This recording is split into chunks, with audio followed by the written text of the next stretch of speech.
जिसका मंगल विवाह ना हो रहा, आम के पल्लव में शिव का वर प्रदान है, आम के पल्लव में शंकर का आशीर्वाद, आम के पल्लव में शिव का आशीर्वाद।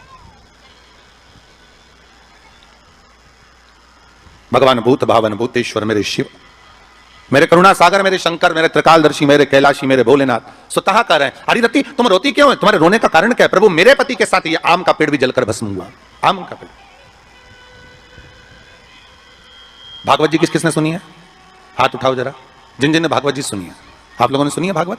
रखिए हाथ। अगर आप लोगों ने भागवत सुनी होगी तो उसमें वर्णन आता है, तक्षक नाग डसने के लिए जब जा रहा था,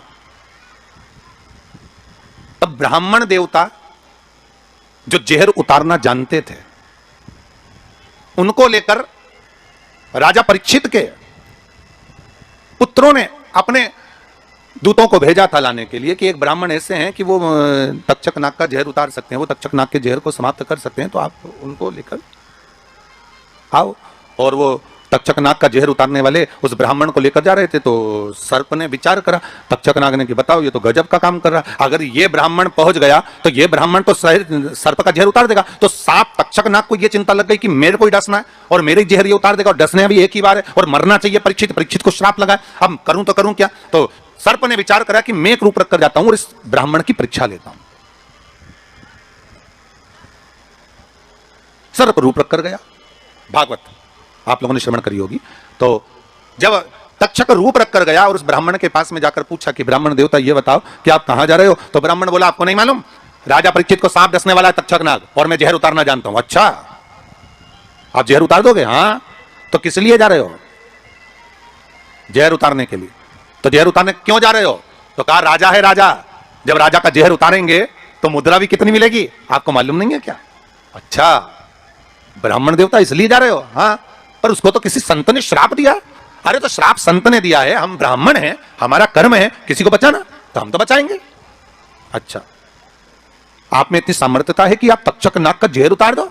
अरे तक्षक नाग आकर अगर मेरे सामने खड़ा हो जाए और किसी को डस ले तो यह पक्का है कि मैं जहर उतार सकता हूं। अच्छा तो इतने में तक्षक नाग सामने बिल्कुल प्रकट हो गया, और तक्षक नाग प्रकट होकर बोला बता ब्राह्मण किसको डसूं मैं? ब्राह्मण ने कह दिया तुम्हारी मर्जी पड़े उसको डसो। सामने एक पेड़ था, उस पेड़ को ब्राह्मण ने, उस तक्षक नाग ने डस लिया। अब तक्षक नाग ने उस पेड़ को डसा और डसने के बाद में वो पेड़ पूरा जल गया, पूरा जल गया। अब पेड़ तो जल गया, पर ब्राह्मण जो था जिसको परीक्षा देना थी, वो ब्राह्मण को यह नहीं मालूम था कि इस पेड़ पर एक संत बैठकर साधना कर रहा था, तपस्या कर रहा था, और जब वो पेड़ जला तो वो संत भी जल गया, संत भी जल गया। अब जब संत जल गया, ब्राह्मण ने हाहाकार की आवाज जब सुनी तो आंखों में जल भर गया। आखिर हुआ क्या? ये संत जल कैसे गया? तो कहा इसके जलने का कारण केवल इतना है कि अब आप जीवित करो, इस पेड़ को हरा भरा करो, इस पेड़ को हरा भरा कर दीजिए। और ब्राह्मण ने हाथ की अंजलि में जल लिया। हाथ की अंजलि में जल लेकर ब्राह्मण उस जल को पेड़ के ऊपर छीट रहे थे, तो सबसे पहले ब्राह्मण ने यह मन में सोचा कि भोलेनाथ, शंभु, त्रिकालदर्शी है, कैलाशी, कृपा ऐसी करना कि सबसे पहले जो पेड़ पर जो संत बैठा था वो जीवित होना चाहिए, जो वृक्ष पर संत बैठा है वो जीवित होना चाहिए।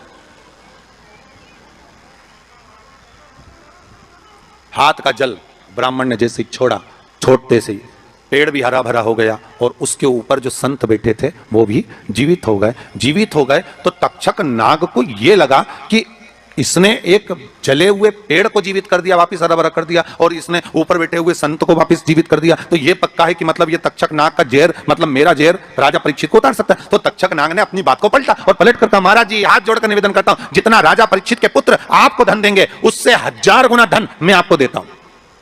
ब्राह्मण ने कहा ठीक है, अगर दक्षिणा से बड़ी दक्षिणा हमको एक ही जगह पर मिल रही है तो फिर हमें जाने की जरूरत क्या। ब्राह्मण ने दक्षिणा ली, वापिस मुड़ गया, वापिस मुड़ गया। अब ईमानदारी से बोलो,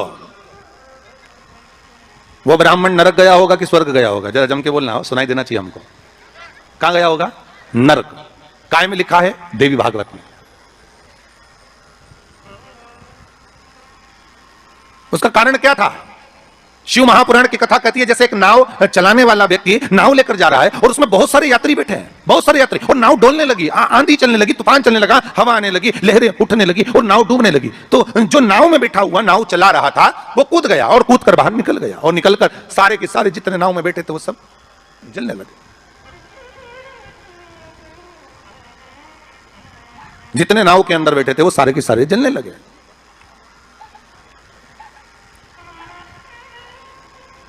जब वो सारे के सारे पानी में डूबने लगे और पानी में नाव में जाकर सबकी सब जब डूब रहे हैं, सब मर गए, सारे के सारे जो नाव में बैठे थे, जो तैरना जानते थे वो बाहर निकल गए, बाकी के सब डूब गए। नाव चलाने वाला जब उसके प्राण छूटे तो उसको एक नरक नहीं मिला, कम से कम 94 नरकों में वो नाव चलाने वाला गिरा, शिव महापुराण की कथा कहती।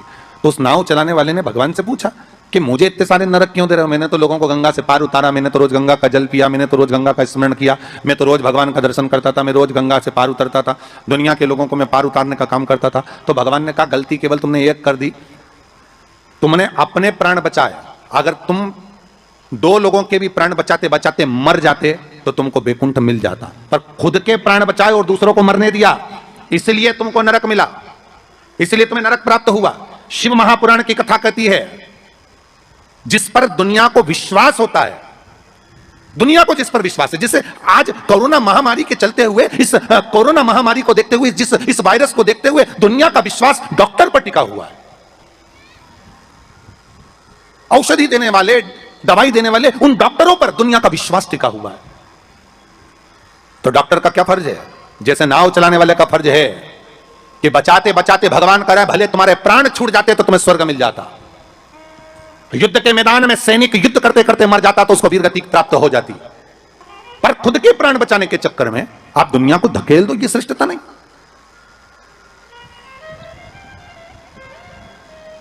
ये इसमें श्रेष्ठता नहीं।